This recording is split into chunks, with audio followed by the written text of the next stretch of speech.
Қазақтың 20 ғасыры қасіретке толы. Ел аштықты да, соғысты да көрді. Миллиондаған боздақ ажал құшты. Бас көтергені жер аударылды, атылды. Зерттеушілер зұлматты аштық жылдарында қазақ халқының 70%-ға жуығы қырылып қалды дейді. Бірақ әлі күнге дейін аштықтың негізгі себептерін ашып айту қиын болып отыр. Елдегі азаматтық соғысқа қуаңшылық пен жұттың қосылуы ашаршылықтың ауқымды зардабында еселей түсіпті. Оның үстіне жаңа үкіметтің талабымен 1920 жылы Қазақ даласының Мәскеуге миллиондаған тонна астық жөнелтілген. Міне осыдан соң жағдай тіпті ушығыпты. Ғалымдардың пікірінше сол сәтте әбден тозы шыққан елді аман алып қалу үшін алаш қайраткерлері аштарға жәрдем деген ұйым құрады. Кейін игі істері үшін жалған жалар жабылып, өздері де тергелген. Атылған сүйдіп тірі болса, қазақтың қамы үшін қызмет қылудан қайтпайтын қайраткерлер ұлттың саяси элитасы, солақай саясаттың құрбаны болды. Дәуір көшті, ел жанарды. Биыл миллиондаған боздақтың өмірі қиылған нәубетке 101 жыл, бүтін бір ғасыр. Біз қаламызда алашордашылардың жүріп өткен жолын, ізі қалған орнын еске алып, өлкетанушы Серікбек Болатбекұлымен сұхбаттасқан едік. Қайырлы күн, Серікбек Болатбекұлы. Ең алғашқы сұхбатымызды бастасақ, осы жәнегі алаштанушы ретінде, көне ғимараттарды зерттеуші ретінде қаламызда қандай көне ғимараттар бар, жеке-жеке тоқталып айтып өтсеңіз. Рахмет, Қойнауы терең біздің Семей қаламызда көне ғимараттар өте көп. Және олардың кейбіреуінің сақталуы, олардың қазіргі күнге жетіп отырған жағдайы өте қуантарлық жағдайда. Кез келген қай көшеге бармасаңыз да, көшенің қай көшеде болмасын, көне ғимараттар, тарихи маңызы бар ғимараттар көптеп кездеседі. Оның түр-түсін айтып, түгендеп отыруға болады, бірақ мен аса бір ырзақаттылықпен осы жерде аса бір жұртқа көрнекі болу үшін айта кетейін. Ең алдымен ол мынау қаламыздағы мешіттер. Қаламызда тарихы тереңде мынау кеңес үкіметі кезінде мынау дінде қарсылық білдірген заманда жұмыс істеген осы қаламызда 4 мешіт бар. Оның ең үлкен бірі де бірегейі мынау сол жағалаудағы бұрынғы Алаш қаласы кезіндегі көне ғимараттардың бірі Тінібай мешіті. Тінібай мешіті мынау Тінібай Кәукенұлы, мынау Көкен болысының старшинасы биі болған. Мынау қазақ десе жаны бар адам салғызған, салғызудың ең басты себебі, ол мешіт салудың себебі мынау Жоламан Жандарбекұлы деген теріс таңбалы елінің старшинасы. Ол кісі бай қуатты кісілер болған. Сол кісілердің ұйғарымымен мынау қазақтар шет қалмасын, орыс империясы келіп біздің жерімізді отарлап жатыр. Біз қазақтар неге өз жерімізден айырылып қаламыз деген қауіппен қазақтарды тартып, ертістің қазіргі біздің Семей қаласының сол жағалауында үйлер тұрғыза бастаған өздерінің. Сонымен бірге жаңа Тінібай Кәукенұлда мешіт тұрғызған. Және тағы бір айта кетерім, мынау Ұлы Қазан төңкеріс дейді, 1917 жылға шейін арғы жағалауда, сол жағалауда 5-6 мешіт жұмыс жасаған екен. Ол мешіттердің жанында және де медресе болған. Тінібай мен Жоламанның мешіт медреселері сан қилы ауыртпалықтарды бастан өткерді. 1920 жылдың аяғында қарапайым ғибадат үйін ашуға жергілікті патша әкімдерінен әрең дегенде рұқсат алған олар кейін де мешіт салуға байланысты түрлі қиындықтар мен кедергілерге душар болғаны байқалады. Кеңес үкіметінің жаппай дін өкілдерін қудалап, мешіт медреселер мен шіркеулерді жабу, қиратып бүлдіру кезінде 1930 жылдың наурыз айында Жоламан мешіті белгісіз жағдайда өртеніп кеткен. Ал Тінібай мешіті болса, ел басына төніп келген соғыс қаупіне байланысты 1940 жылы әскери комиссараттың қарамағында өтіп, сұрапыл майдан кезінде мұнда қызыл әскерге киім тігетін шеберхана жұмыс жасаған. Сол уақытта мешіт мұнарасы қиратылып алынған. Соғыстан кейінгі жылдары жергілікті билікке жаңа Семей қаласы тұрғындарының сан мәрте жазған арыз өтініштерінен соң ғана барып, Тінібай мешіті қайтарылып берілген. Алайда 1960 жылы ертістің сол жағалауындағы мешітке тақау жерден речной вокзал салынған кезде Тінібай медресесі бұзылып тасталынған. Жаңағыдай Тінібай мешітінен кейін Жоламан Жандарбекұлының мешіті болған, бірнеше мешіттер. Жаңағы Тінібай мешітіне қарама қарсы тұрған жерде, қазіргі енді мөлшерлеп айтуға болады, мынау теңіз вокзал деп ат, бекеті речной вокзал дейді, сол орында медресе болған. Ол медресе жаңа айтып өткендей көптеген біздің ғұламалар оқыған. Жаңағы Тінібай мешітінде Құнанбайға, Өскенбайұлы, Шәкәрім Құдайбердіұлы келіп отырған, және соңғы бір әлі анықталмаған дерек бойынша ол мешітте 1914 жылы Шәкір Әбенов мәзен болып, мәзен енді азаншы болған екен, азан шақырған адам, жұмыс істеген. Сондай ол мешітте пен медреседе Мұхаммедхан Сейітқұлов деген, мынау Алашорданың, мынау сол жағалауда сол кездегі орыс отарлаушылары Заречная Слободка деп шектеу қойған жерге Алаш деген атын берген адам, алғаш Алаш деп атайық деп Мұхаммедхан Сейітқұлов. Ол кісінің де үйлерінің суреттері осы кезде тарихта белгілі болып жүр. Ол баласы Қай Мұхаммедхановтың сақтауымен, сол кісінің елге жариялануымен оның бәрі зерттеліп, қазір зерделеніп, кейінгі ұрпақ, кейінгі жастар біліп отыру үшін зерттеліп жатқан тақырыптар. Серікбек Болатбекұлы қаламыздағы кейбір тарихи және мәдени ғимараттар мемлекеттің қорғауына алынбағанын атап өтіп, алдағы уақытта қорғауға алынған ғимараттардың қатарына толықса деген ұсынысын да атап өтті.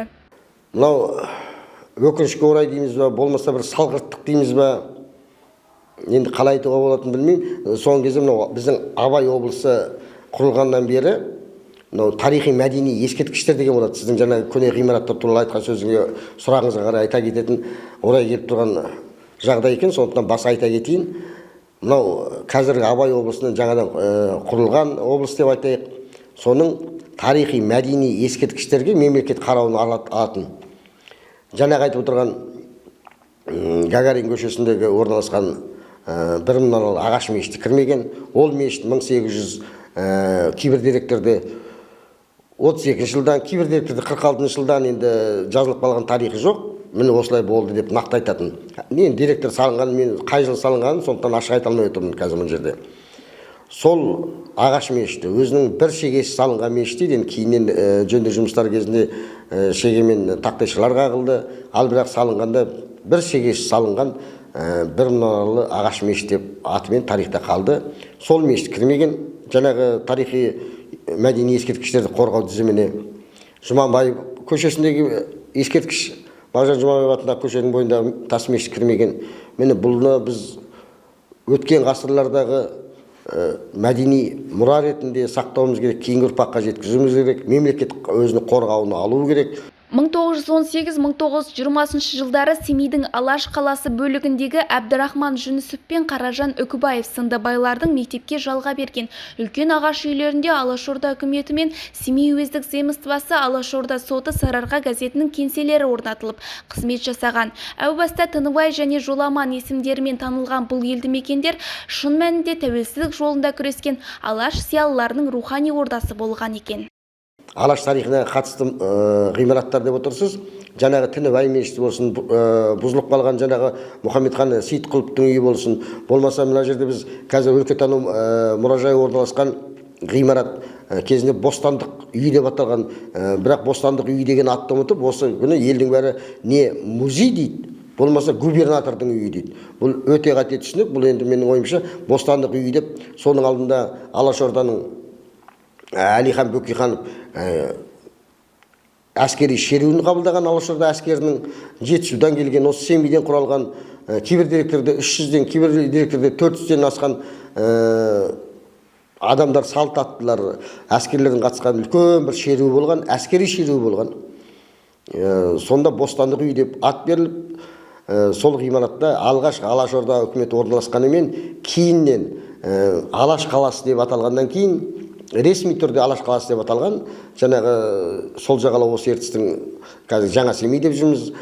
Орыс отаршылары Заречная Слободка деп, өзеннің әр жағы деп, қазақтар тұратын жер деп ауыстырып атын өзгерткен, Алаш деп қойғаннан кейін мынау 14-ші мөлтек аудан дейміз ғой. Сонда Қостанай көшесі 4-ші үй. 4-ші үй болғанда ол жерде бірнеше үйдің үй бар, қазір сақталған, қазіргі сақталуы жақсы. Сол жерде Қай Мұхаммедхановтың айтуы бойынша ол кісі 1973 жылдан осы кейінгі 1989-88 жылдарға шейін өзінің шәкірттерін алып барып, сол жерде Алаш тақырыбына жасырын түрде дәріс оқыған екен. Сондай-ақ өлкетанушы бұрынғы жәрдем баспаханасы туралы да кеңінен атап өтті. Онда шәкәрім бастатқан Мұхтар Әуезов, Сұлтанмахмұт Торайғыров, Сәбит Дөнентаев сияқты аса дарынды ақын жазушылар, Мәннан Тұрғанбаев, Мұстақым Малдыбаев сияқты мұғалімдер, тағы да басқа жас журналистер жұмыс жасапты. Бұрындары мынау Дана сауда үйі бар ғой, кеңес үкіметі кезінде ЦУМ деп аталды, соның жанында рахат, тұрмыстық қажет ететін үйлер рахат, қазір рахат деп аталады. Соның артында қателеспесем Найманбаева 182 Астана деген ресторан болды. Қазір мемлекеттік мекемелер тұр. Сол жерде ағайынды Нигматуллиндардың жәрдем баспасы болған, аты жәрдем. Сол баспа белгілі бір себептермен банкротқа ұшырады дейді. Енді банкротқа ұшырау қою о заманда баспахана өзі бір ресторан ғана баспахана болған ғой, Семейде көбіміз. Менің тағы да бір болжамым, сол кезде ол кісілердің баспаханасын жабылатын кезде «Семипалатинская жизнь» деген газет болған. Ол газеттің тағдыры желтоқсан айында шығып, келесі жылдың март айына жабылып қалады. Жабылу себебі ол газетті мынау қазақ даласын отарлаудың, қазақтарды құнарлы да шұрайлы жерлерден айырып жатқандығын, мынау кен орындарын ашып, сол бей-берекет талан-таражға түсіп жатқанын анық жазған. Сол үшін ол газетті патшалық үкімет цензуралық жауапқызып тастаған, ал ол газетті басып отырған жаңағы жәрдем баспасы. Сол жәрдем баспасын Қаражан Өкібаев сатып алады да, әргі бетке өткізеді. Сол жағалауда өткізгенде оған қолайлы үй керек. Бұрынғы біздің қазақ байлар әлгі құр малдың соңында жүрген, айранын нұқтап, қойын құрттап жүрген бір сасық байлар емес. Ол кісілерде білімді болған. Ол кісілерді мыңғырған мал айдағанымен зәулім үйлер тұрғызған. Семей өлкесінің тарихында өзіндік үлкен із қалдырған мұндай ұлағатты тұлғалардың есімдері және тарихи маңызы бар көне ғимараттар ешқашанда ұлт жадынан ұмыт қалмауы тиіс деді өлкетанушы. Айта кетейік, мемлекет басшысы Қасым-Жомарт Тоқаевтың 2021 жылы саяси қуғын-сүргін құрбандарын толық ақтау үдерісін бастау жаңғырту туралы шешім қабылдаған еді. Осыған орай Абай облысының саяси қуғын-сүргін құрбандарын толық ақтау жөніндегі өңірлік комиссиялар мүшелері Абай облысының мемлекеттік архиві орындағы аса құнды құпия құжаттардың бетін ашқан. Құжаттарды сараптай келе түрлі тақырыпта сыр шертетін бұрын жарияланбаған деректі құжаттарды жарыққа шығарды десек артық емес. Мысалы, кулактардың жартылай феодалдардың мүлкін тәркілеуге қатысты нормативтік құқықтық актілер.